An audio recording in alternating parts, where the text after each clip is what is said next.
He also said that he learned that there's more than just the Patriots way. What did that say to you? I heard that, and look, I grew up with that belief that this is by far the best way to go about it. But now I'm of the belief, as time has worn on, and we take a look at the just changes that we have from generation to generation, and I think the different mindsets that football players had back in the 1990s, the 2000s, to where we're at right now, I don't think that style is going to necessarily work a whole lot longer. And we've seen attempts to try to recreate it, especially recently. They seem to have gone disastrously, right? Matt Patricia specifically in Detroit as the most recent example. Bill O'Brien to a lesser degree in Houston. At the very least, there was some success there, but it sure ended horribly. And I look now and we've discussed this several times before, where Pete Carroll's way did work for a time. And I'm not saying it's not working right now. I'm just wondering if there are any elements of it that Pete would look at himself and say, I have to tailor a bit, I have to add to a bit, or I need to get back to something that I used to be doing to get back to the same kind of super success that New England was able to have for such a long period of time. Because that is almost unattainable, but at the same time, it's still the constant goal. And I will say, I mean, Pete deserves a lot of credit for being able to maintain the Seahawks at this level for as long as they have. But they definitely have shifted in what they were from 5-6 years ago. Right, where they were the dominant. There's a 2.5 year span there where they're playing above everybody else. Like over that period of time, they were clearly the dominant team. They have a 35-point victory in the Super Bowl. They narrowly missed getting to the NFC Championship the year before by a last-minute field goal, and then they come within one play of becoming the first team in 10 years to defend its Super Bowl title.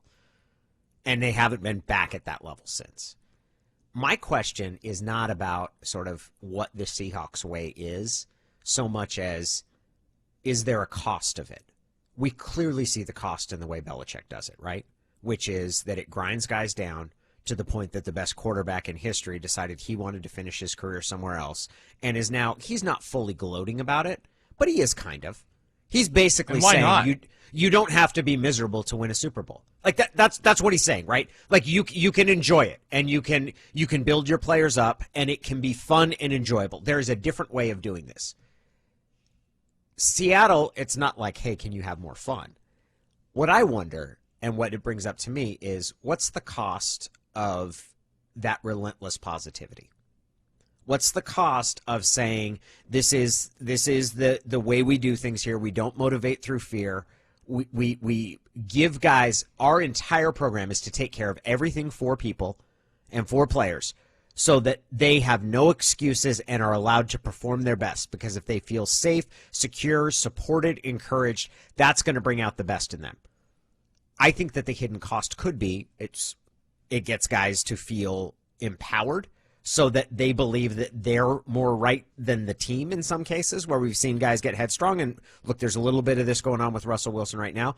I also think there's the possibility that gets old too.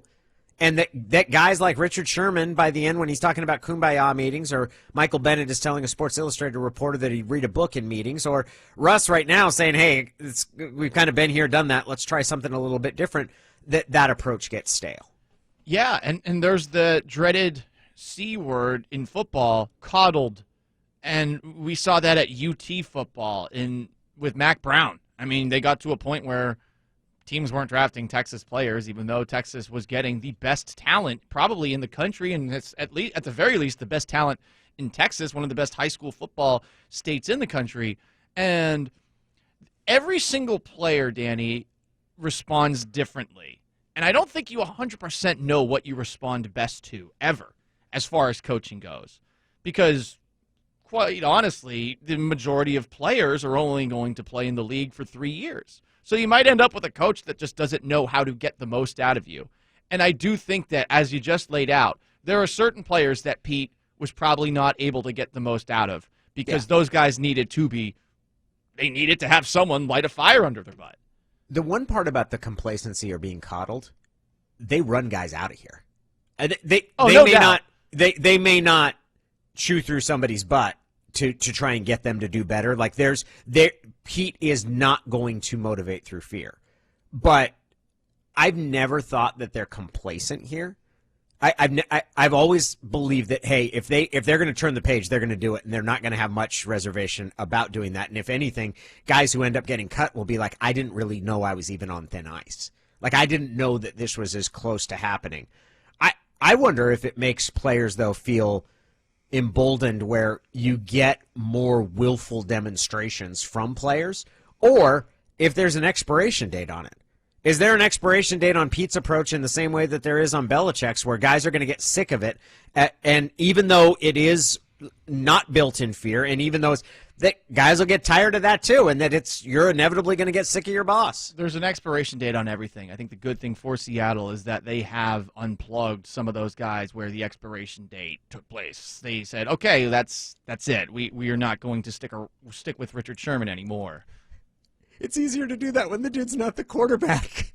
Right? You're right. They have. And now they might be dealing with the expiration date of that approach being with the most important player who needs to be here longer. And the interesting thing is with Russell Wilson, the approach doesn't even matter, right? I mean, it doesn't. I don't think whether you're positive or you're fear-based, whether you're Belichick or you're Pete Carroll, Wilson is, I think, going to give you the exact same regardless of who he is playing for. There's no denying his work ethic and his desire to be the absolute best that he possibly can.